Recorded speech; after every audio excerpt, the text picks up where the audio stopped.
The men of the U.S. Naval Armed Guard were assigned to protect merchant sailors, and though their work was vital, they remained largely unrecognized throughout World War II. Their official designation was the Naval Armed Guard, most often shortened to Armed Guard or AG, but they were given many other names that reflected how overlooked they were, such as the Forgotten Navy, the Other Navy, or the Stepchildren of the Navy. This branch of service was distinct from the regular fleet, yet its members frequently worked side by side with the merchant marine. Their mission was straightforward but deadly: to defend slow-moving cargo vessels carrying food, fuel, and military supplies across dangerous seas against submarine, aircraft, and surface raider attacks. Their story is one of enormous peril, relentless hardship, remarkable courage, and tragically high losses. Yet their contribution has never received the attention or recognition it truly deserves. Even though veterans themselves often describe their experiences as some of the most dramatic chapters of the war, the Armed Guard's beginnings can be traced to World War I. When German U-boats were threatening shipping lanes across the Atlantic, merchant ships, slow and lightly built, were easy targets. The Navy formed the Guard to man guns aboard these vessels, and their effectiveness was soon proven. From 1917, when the United States entered the war, until the conflict ended, U-boats attacked 227 American merchant ships. Armed Guard detachments successfully fought off nearly half of those attacks. And although 36 guarded ships were lost, not a single American troop transport protected by them was sunk. This success, however, did not guarantee permanence. After the armistice, the Navy disbanded the Guard, reasoning that merchant ships no longer needed such protection. But peace proved temporary, and when war returned to Europe in 1939, once again turned the Atlantic into a deadly battlefield. As Britain fought for survival, American ships began transporting weapons, equipment, and supplies across the ocean, and those vessels became prime targets. President Franklin D. Roosevelt walked a delicate line. He promised the American people to keep the country out of foreign wars, yet at the same time he declared the United States to be the arsenal of democracy, pledging material support. To the Allies, this contradiction raised urgent questions about how to protect American shipping. Some argued for arming merchantmen to give crews the ability to defend themselves, while others feared such a move would provoke harsher German retaliation. The Neutrality Act of 1939 technically forbade U.S. merchant ships from carrying weapons, making the debate seem irrelevant, but in practice the Navy had already begun quietly training gun crews at shore facilities. On April 15, 1941, the Naval Armed Guard was formally re-established, even before Congress had granted full approval. Escalating U-boat attacks that summer and autumn, including deadly strikes on U.S. destroyers such as the Greer, the Kearney, and the Reuben James, convinced lawmakers to repeal the section of the Neutrality Act that prevented commercial ships from being armed. The Navy's first Armed Guard training center opened at Little Creek, Virginia, in September 1941, marking a turning point, while Roosevelt continued assuring the public that America would not be drawn into European battles. The Navy was already assigning gunners to U.S. merchant ships, some even sailing under foreign registry. Admiral Harold R. Stark, the Chief of Naval Operations, openly admitted that the Navy was already engaged in an undeclared war in the Atlantic, though the nation at large did not yet understand this reality. After the attack on Pearl Harbor, demand for Armed Guard sailors surged. Training facilities at Little Creek quickly overflowed, forcing a move to the larger Camp Shelton in Virginia, while new schools were established at Gulfport, Mississippi, and San Diego, California. Young recruits arrived at these camps, often unsure of what the Armed Guard even was. Many thought they might be assigned to guard duty ashore, posted at a gate or standing watch at a warehouse, when they learned their assignment meant being stationed on slow-moving cargo ships targeted by U-boats. Many were filled with dread. Those who already knew of the Armed Guard's reputation wanted to avoid it at all costs. The sentiment among sailors was grim. Veterans described themselves as sitting ducks with one-way tickets, and even other Navy men cruelly referred to them as fish food.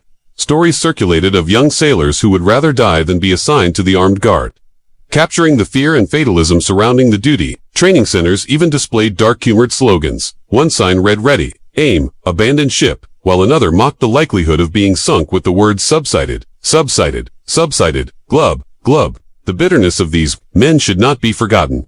Many felt cheated, believing the Navy had robbed them of the chance to serve aboard real fighting ships. Regular warships went looking for the enemy and engaged them head-on in combat, but merchant ships lumbered slowly across the sea, trying to evade confrontation and leaving escorts to do the fighting. Teenage recruits dreamed of serving on destroyers or cruisers, only to find themselves assigned to rust-streaked freighters. The Navy had tried to train merchant mariners in gunnery prior to Pearl Harbor by opening instruction centers at major Atlantic ports, but few seamen volunteered, forcing the Navy to supply its own gunners. Even so, many merchant sailors learned to help in combat, passing ammunition, or manning guns if Navy personnel were wounded or killed. One of the most striking examples occurred during the battle between the German raider Steyr and the American freighter Stephen Hopkins.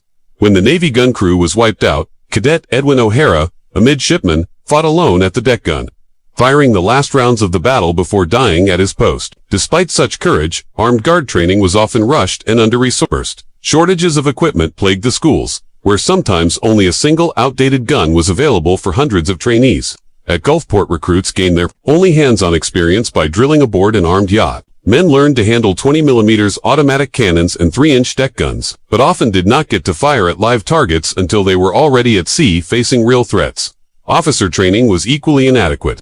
One officer later recalled that his entire gunnery instruction consisted of an instructor pointing to two weapons and simply saying, "This is a 4-inch gun, and that is a 3-inch gun." It was a stark introduction to the reality that these men would have to face their duties with limited preparation and overwhelming odds stacked against them. If you doubt it, try measuring for yourself. The fleet suffered a glaring shortage of seasoned officers. Armed guard sailors were often shuffled into positions, because a man with a little college or small boat experience could suddenly be bumped up to gunnery duty. Zed Merrill, an armed guard veteran, noted that a seaman first class who admitted to having handled firearms might find himself leading a gun crew. Although regulations called for an ensign or a junior lieutenant to command those teams, it was common, especially early in the war, or when only a few guardmen were aboard, for a chief gunner's mate or an ordinary gunner's mate to take charge. As the war continued, circumstances changed and the Navy introduced a much more thorough, advanced officer training regimen. A wartime piece in the Saturday Evening Post quoted a Naval Reserve officer saying that when an armed guard officer boards a ship today, his head is packed with fire control, gunnery, seamanship, communications, navigation, convoy procedures, aircraft recognition, first aid, and basic survival. Crew training improved as well, where some men in 1942 received scarcely 5 weeks of gunnery instruction.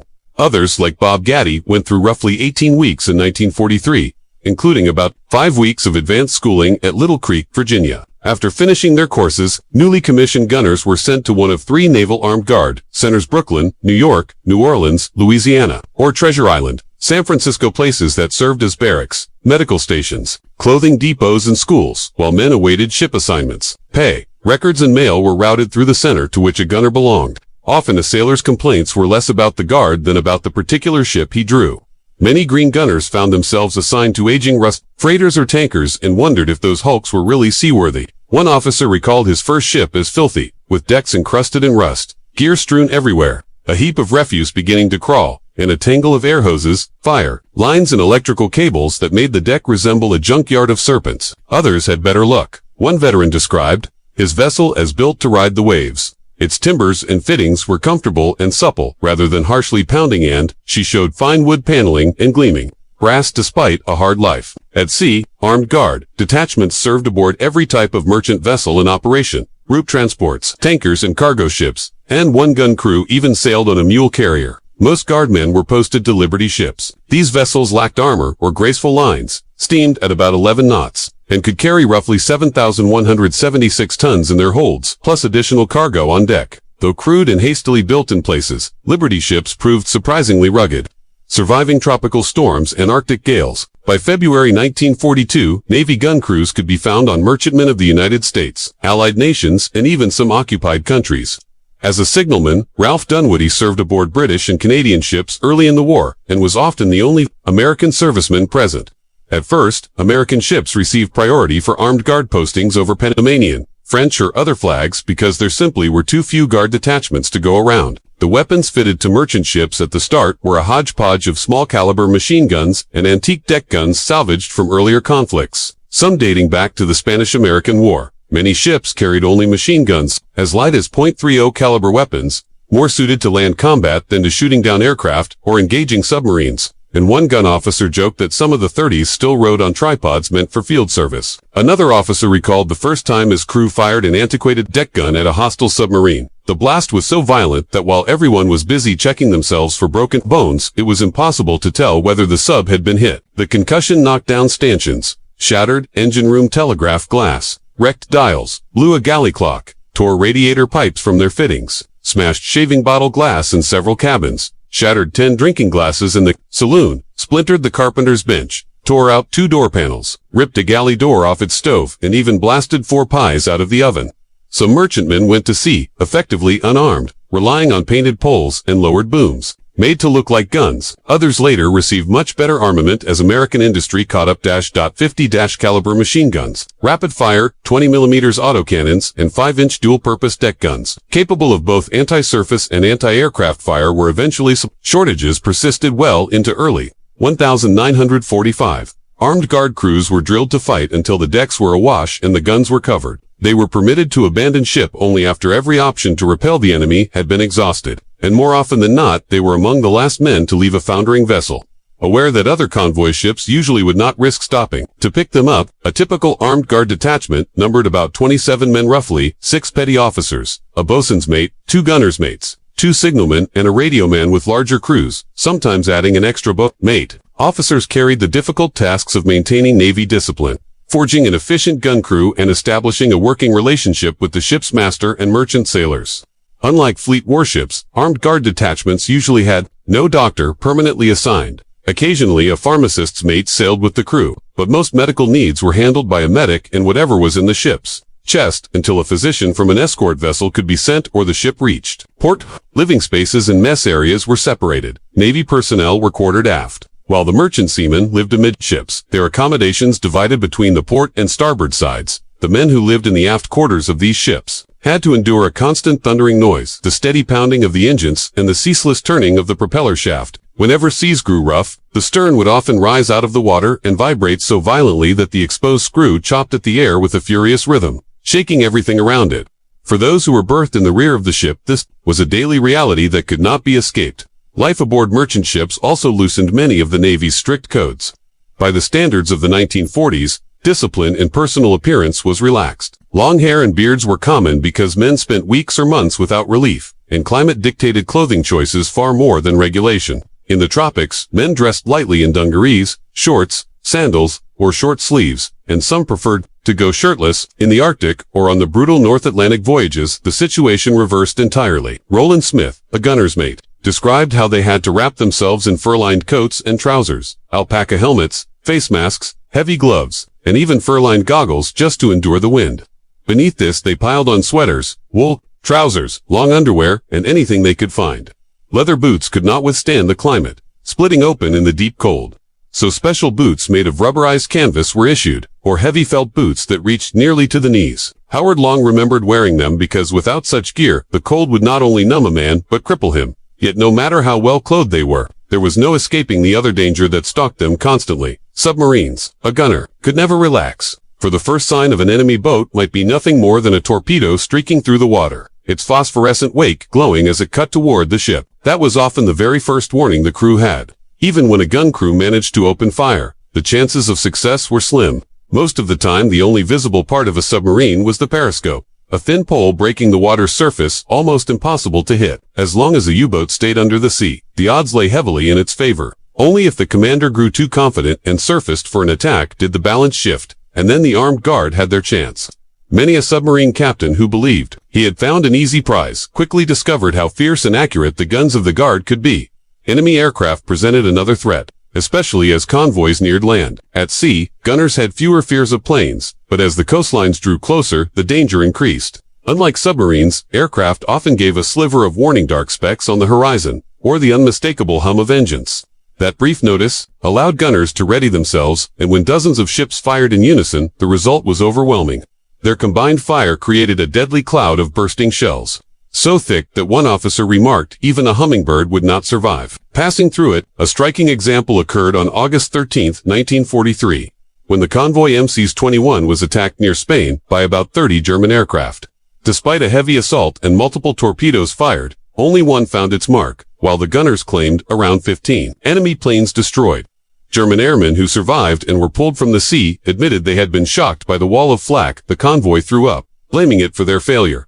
In the Pacific, the armed guard also proved its worth time and, again, when Japanese aircraft attacked one vessel during its landing in New Guinea, the captain wrote to his superiors that he owed the safety of his ship and crew to the speed, accuracy, and sheer volume of fire from the gunners. Army units watching from shore declared they had never seen a merchantman fire with such ferocity. In the Philippines, armed guard detachments were tested to their limits. facing kamikaze attacks, as well as constant bombing. More than 120 merchant ships in those waters were attacked repeatedly. 5 were sunk outright and many more were damaged. Yet the Guard accounted for the destruction of over 120 Japanese aircraft. A grim but impressive statistic that meant on average 24 enemy planes were destroyed for every one merchant ship lost. The victory came at terrible cost, but their determination ensured that many more ships survived than might otherwise have been the case. Beyond submarines and aircraft, there were still the dangers posed by enemy surface forces. The armed guard rarely engaged in the traditional clashes of warships. Instead, they were forced to fight off sudden raids by surfaced U-boats, fast torpedo craft, or larger raiders. These enemy vessels often disguised themselves as neutral merchantmen to lure victims closer, then revealed their true purpose by unleashing deck guns, torpedoes, or launching small boats. Because of this deception and the sheer scale of the seas, the number of merchantmen lost in such encounters remains uncertain. Some vessels sailed independently and vanished without a trace, leaving only speculation that they had fallen to raiders or submarines. But perhaps the most feared of all voyages was the run to Russia, known among sailors as the Murmansk Run. The combination of savage Arctic weather, too few escorts, relentless U-boats, and the constant threat of German aircraft from Norway and Finland made it a grueling ordeal. Veterans spoke of days where they remained at their stations for more than a full day and night, eating and sleeping in place beside their guns, too exhausted even to think. One remembered being attacked by nearly 100 planes in a single-day convoy. PQ-17 in July 1942 became the very symbol of this nightmare. From July 4th onward, it was hounded almost without pause by submarines, torpedo bombers, and heavy aircraft.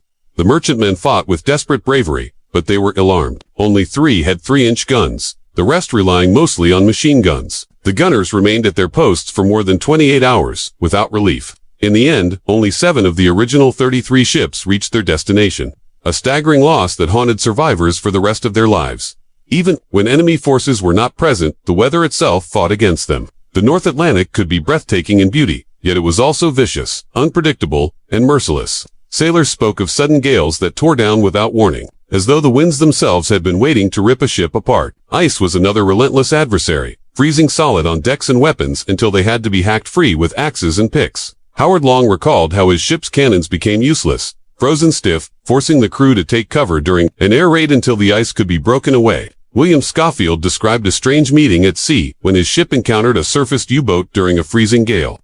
Both crews rushed to their weapons, only to discover every gun frozen. They could do nothing but stare angrily at one another until the ships passed out of sight.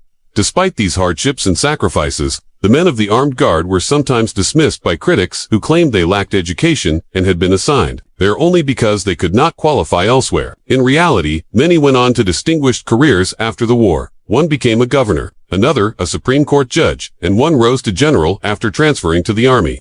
Fleet commanders frequently sought out armed guard gunners precisely because they had a gift for judging speed and distance by eye alone, a skill that saved lives again and again. While many men at first felt disappointed to be posted to the guard, most came to accept, even embrace, their role. Some avoided transfers to remain with the battered merchant ships they had grown attached to, ships they affectionately called old rust buckets. One veteran summed up the sentiment of many when he admitted that he had developed a real affection for those battered vessels and would not have traded his time with them. The cost of that service was immense.